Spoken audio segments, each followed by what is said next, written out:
हमारे यहाँ किसान बड़े पैमाने पर धान की खेती करते हैं।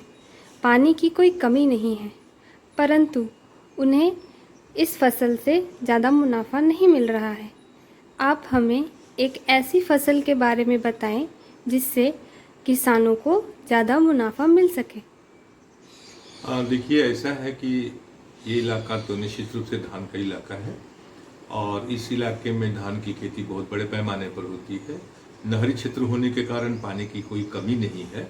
तो अब सवाल है कि केवल धान की खेती करने से बहुत ज़्यादा मुनाफा नहीं होता है, ये बात सही है। तो इसके लिए हमें थोड़े से फसल प्रणाली में परिवर्तन करने की आवश्यकता है और ये परिवर्तन ये होगा कि हम धान की अकेली खेती नहीं करके धान के साथ में हम केले की खेती करें। और केले की खेती करने के लिए हमारे पास जो केले की वैरायटी है, किस्म है, उसका नाम है Z9 यानी ग्रैंड नेन 9। और इस किस्म की खासियत ये है कि ये 45 डिग्री टेम्परेचर को भी आसानी से बर्दाश्त कर लेती है। तो इसकी खेती जो है हम इस यहाँ पे अगर हम करते हैं तो हमें बहुत ज़्यादा मुनाफा होगा। और जहाँ तक सवाल है कि मुनाफे का, तो ये हम कह सकते हैं कि अगर आपने 1 एकड़ खेती की है तो 1 एकड़ खेती का मतलब हो जाता है कि कम से कम 1100 से 1200 पौधे आप लगाएंगे।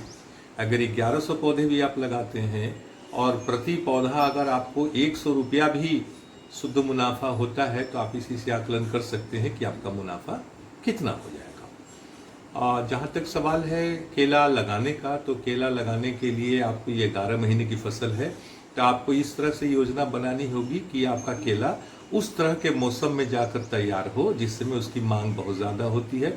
जैसे कुछ त्यौहार हमारे यहाँ होते हैं जिसमें केले की मांग बहुत ज़्यादा होती है, जैसे छठ का है, दुर्गा पूजा है, या फिर सावन का महीना है। उन सब समयों में ज़्यादा केले की मांग रहती है। फिर शादियों का मौसम है, इसमें केले की मांग ज़्यादा होती है। तो इसको ध्यान में रखते हुए हमको एक योजना बनानी है और हम केला लगाएंगे।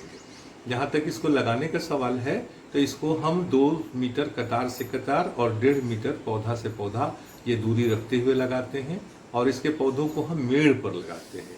तो मेड़ जो होगा कम से कम 45 से 50 सेंटीमीटर चौड़ा और कम से कम 15 से 20 सेंटीमीटर ऊंचा होगा।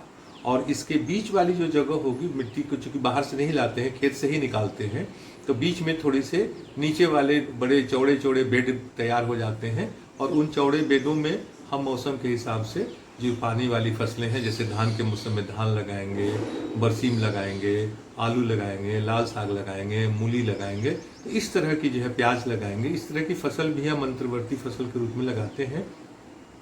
एक आकलन हम लोगों ने किया है, उसमें ये हम लोगों ने पाया है कि आपकी जो 1 एकड़ की खेती या कोई भी खेत का जो भी रकबा हो, उसमें लगभग 30% क्षेत्रफल जो है वो केले में जाता है और बाकी 70% कम से कम भूमि जो होती है वो बिल्कुल रिक्त रहती है। और उस 70% भूमि में जो भी आपकी पसंदीदा फसल है जिसको आप लगा सकते हैं, जैसे कि यहाँ पे धान का इलाका है तो हम कहेंगे कि भाई हम लोग धान लगाएंगे, और धान लगाएंगे तो हमें धान भी अच्छा मिलेगा और केला भी हमको बहुत अच्छा मिलेगा। और पानी की अतिरिक्त हमें व्यवस्था नहीं करनी है। हमने धान के खेतों में पानी किया है, धान के खेतों के लिए हमने खेत की तैयारी की है, जुताई की है, सारा कुछ हमने किया हुआ है। केवल यही किया हमने कि थोड़े से बेड बना करके और हमने केले लगा दिए और उसके बाद धान लगाते गए, फिर दूसरी फसल लगाते गए और 11 महीने के बाद हमारी फसल तैयार हो गई।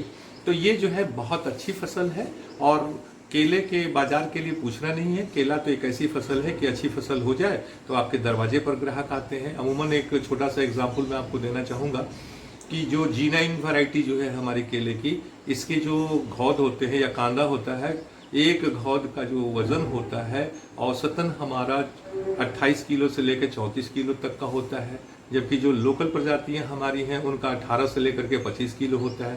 तो आप समझ सकते हैं कि इसके जो छिमियाँ हैं वो काफ़ी पुष्ट होती हैं, लंबी होती हैं और बहुत स्वादिष्ट होती हैं। तो इसके बाज़ार में कहीं कोई दिक्कत नहीं है, बाज़ार बहुत आसानी से मिलेगा। तो अगर आप केले के साथ धान की खेती करते हैं, मैं तो यह कहूँगा धान के साथ केला नहीं बल्कि केले के साथ धान करें तो आपका मुनाफा बहुत ज़्यादा होगा। धन्यवाद।